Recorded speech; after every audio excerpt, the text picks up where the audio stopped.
Indonesia patut berbangga karena memiliki seorang perempuan yang duduk di pucuk diplomasi.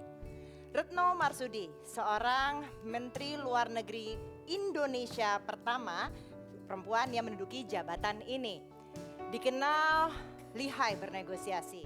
Hasilnya banyak sekali hal-hal yang berhasil didiskusikan di dunia internasional dan tercapai untuk Indonesia.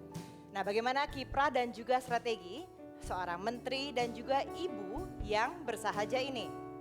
Saya Andini Effendi, inilah Q&A mengungkap jawab semua tanya dalam episode Madam Secretary.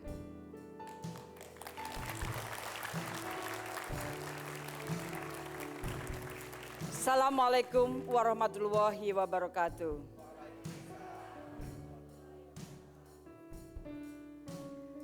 Maret adalah hari yang penuh duka. Serangan teroris telah menewaskan 50 orang di Christchurch, Selandia Baru.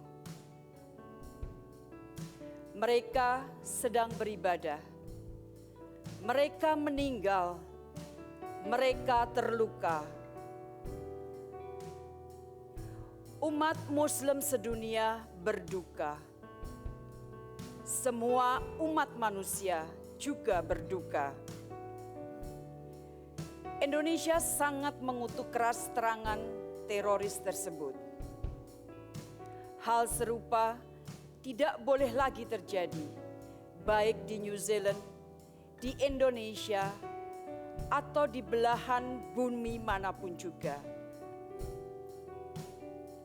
Sedih rasanya melihat penyebaran kebencian di mana-mana.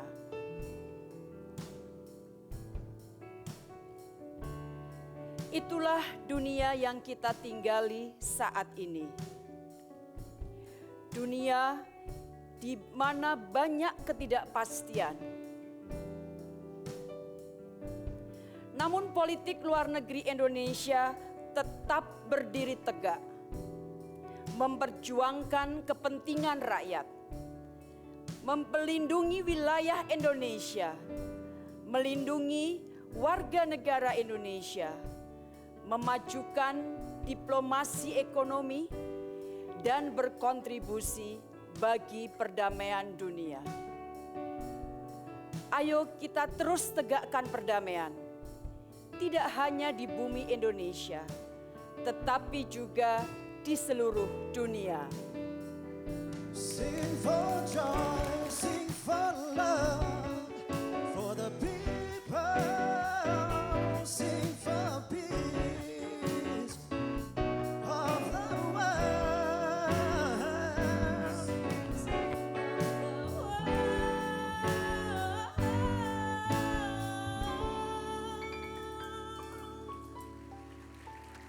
Pemirsa, Retno Marsudi, terima kasih banyak Ibu sudah bergabung kasih, apa bersama kabar? kami di sini. Alhamdulillah. Untuk pertama kali Ibu Retno bergabung di Q&A sambil dibawa kursinya untuk Ibu Retno, kita ngobrol di sini dulu. Ibu ini bandnya nih The Diplomat namanya. Ini Diplomat semuanya sebenarnya Diplomat ini. semua, dan ini sebenarnya antar generasi.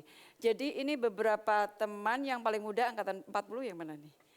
Angkatan 40 drummernya adalah angkatan 40, sementara bayangin bahwa saya adalah angkatan 12. Wow. Jadi gap generasi yang begitu besar, tetapi kita sering dipertemukan dalam jam session The Diplomats Band. Wow, jadi nggak hanya jago negosiasi, jago diplomasi, tapi ternyata jago bisa nyanyi juga. Ya ampun, oke Ibu silakan menempati tempat Makasih. duduknya. Ibu Retno dan teman-teman, kita biasa kalau di Q&A selalu ada panelisnya nantinya akan bertanya langsung kepada narasumber. Kita sambut yang pertama, ini ada Wafa Taftazani, adalah Co-Chairman Indonesia Youth Diplomacy, sebuah lembaga non-profit yang fokus pada keterlibatan anak muda pada isu internasional. Selamat datang Wafa. Kemudian ini Evi Fitriani, adalah seorang dosen hubungan internasional Universitas Indonesia. Siapa yang tidak kenal dengan Indra Bekti, komedian dan juga presenter. Selamat datang kembali Mas Indra. Kemudian ada Ibu Shiska Prabawaningtyas, adalah Presiden Paramadina Graduate School of Diplomacy. Selamat datang. Ada Mas Arswendo Atmowiloto, seorang penulis dan juga budayawan.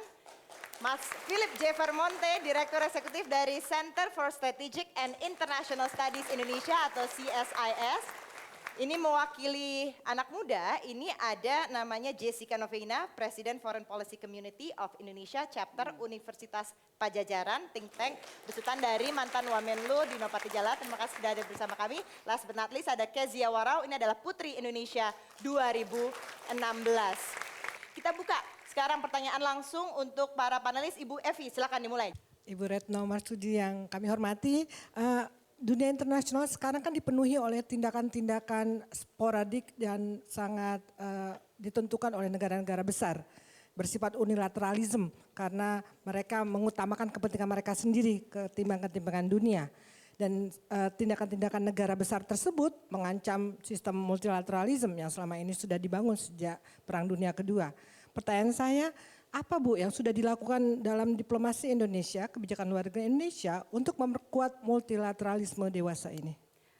Saya selalu berpikir begini, kenapa perlu ada multilateralisme? Karena disitulah setiap negara, regardless, terlepas dia besar atau kecil, tetapi dia memiliki suara yang sama, hak dan kewajiban yang sama. Kalau sistem multilateralisme ini dihilangkan, maka yang akan terjadi adalah sebuah hubungan yang akan tidak simetris. Yang besar menguasai yang kecil akan mudah sekali tertekan oleh kekuatan-kekuatan besar. Oleh karena itu, di dalam diplomasi Indonesia, kita adalah termasuk negara yang sangat memperjuangkan multilateralisme. Kita sekarang sedang duduk sebagai anggota tidak tetap Dewan Keamanan PBB.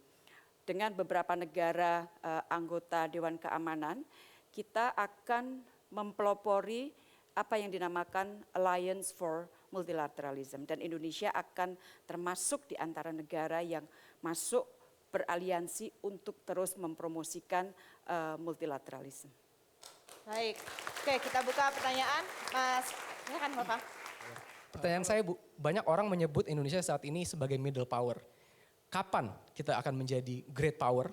Apa yang perlu dilakukan? Dan ketika kita sudah mencapai titik itu Bu, kita ingin menggunakan power kita itu untuk apa?